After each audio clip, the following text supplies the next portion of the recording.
नमस्कार. श्री स्वामी समर्थ सर्वांना. तुमच्या सर्वांचं पुन्हा एकदा आपल्या ह्या यूट्यूब चॅनेलवर खूप खूप स्वागत आहे.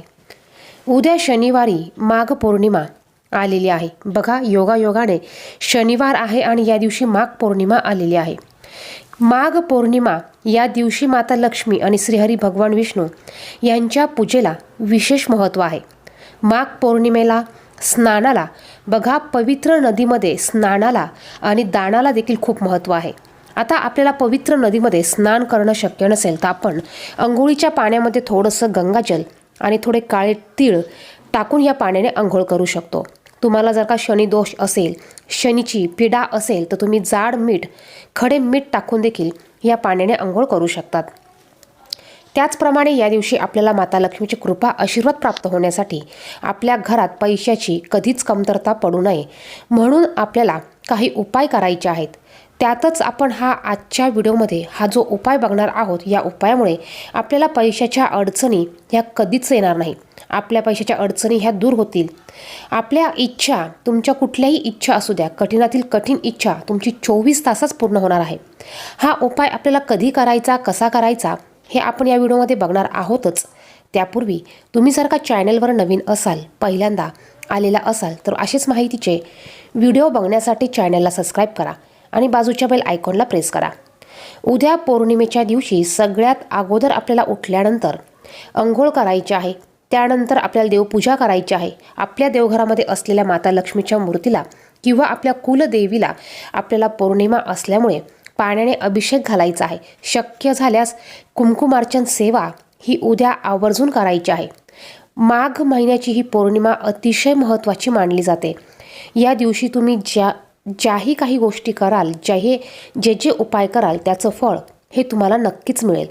त्याचप्रमाणे आपल्या घरात जर का पैशाच्या अडचणी असतील, कर्जबाजारी असाल, धन येत नसेल किंवा आलेलं धन हे टिकत नसेल तर यासाठी आपण आवर्जून हा उपाय करायचा आहे. हा उपाय तुम्ही सकाळी, दिवसभरात कधीही करू शकतात. बघा, उद्या उदय तिथीनुसार उद्याची पौर्णिमा आपल्याला साजरी करायची आहे आणि उद्या तुम्ही हा उपाय कधीही करू शकतात. शक्यतो तुम्ही हा उपाय संध्याकाळच्या आत करायचा आहे, कारण या उपायासाठी आपल्याला पिंपळाचं पान हे घरी घेऊन यायचं आहे. आणि आपण संध्याकाळी झाडाची पानं तोडत नाही, झाडाला स्पर्श करत नाही. यासाठी तुम्ही 5 वाजेच्या अगोदर हे पान घरी घेऊन यायचं आहे. तुम्ही सकाळी जरी हा उपाय केला तरी चालणार आहे.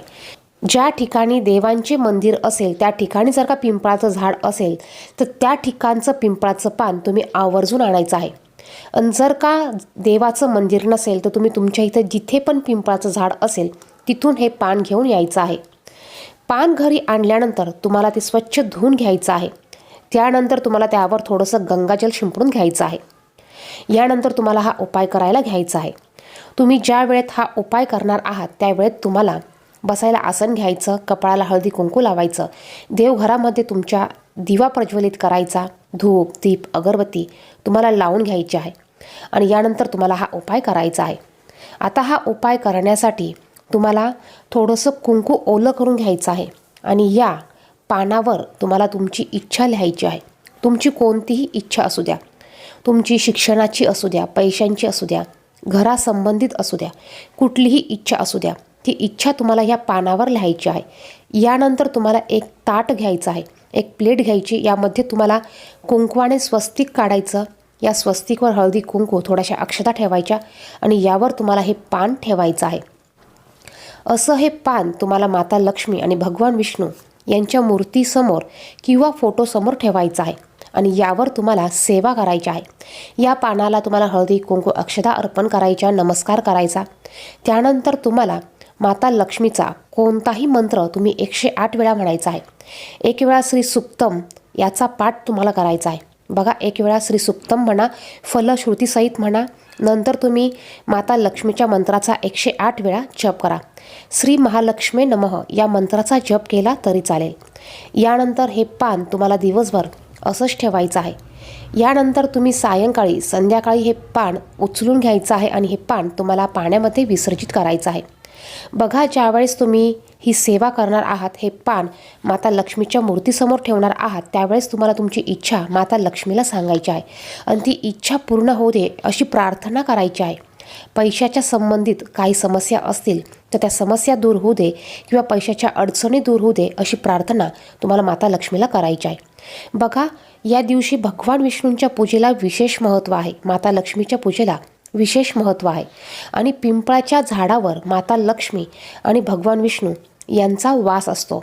त्यामुळे आपल्याला या दिवशी या झाडाच्या पानाचा उपाय करायचा आहे. या दिवशी शनिवार देखील असल्यामुळे आपण पिंपळाच्या झाडाचा उपाय हा आवर्जून करायचा आहे. पिंपळाच्या झाडाला आपल्या हिंदू धर्मामध्ये खूप सारे महत्त्व आहे. हे झाड 24 तास तुम्हाला ऑक्सिजन देण्याचं काम करत असतं. या झाडातनं आपल्याला पॉझिटिव्ह एनर्जी, सकारात्मक ऊर्जा ही जास्त प्रमाणात भेटत असते. त्यामुळे उद्या तुम्ही या पानाचा उपाय आवर्जून करायचा आहे. या दिवशी माता लक्ष्मीचे कृपा आशीर्वाद प्राप्त करून घेण्यासाठी माता लक्ष्मीच्या मूर्तीसमोर, फोटोसमोर शुद्ध गाईच्या तुपाचा दिवा आवर्जून लावा. यामध्ये एक लवंग, एक इलायची आवर्जून टाका. त्याचबरोबर पौर्णिमेच्या दिवशी माता तुळशीची देखील पूजा केली जाते. सकाळ संध्याकाळ तुम्हाला शक्य झाल्यास शुद्ध गाईच्या तुपाचा दिवा तुम्ही तुळशीपुढे देखील लावायचा आहे. व्हिडिओमध्ये सांगितलेली माहिती आवडली तर व्हिडिओला नक्कीच लाईक करा. चॅनलवर पहिल्यांदा असाल तर असेच माहितीचे व्हिडिओ बघण्यासाठी चॅनलला सबस्क्राईब करा. धन्यवाद. श्री स्वामी समर्थ.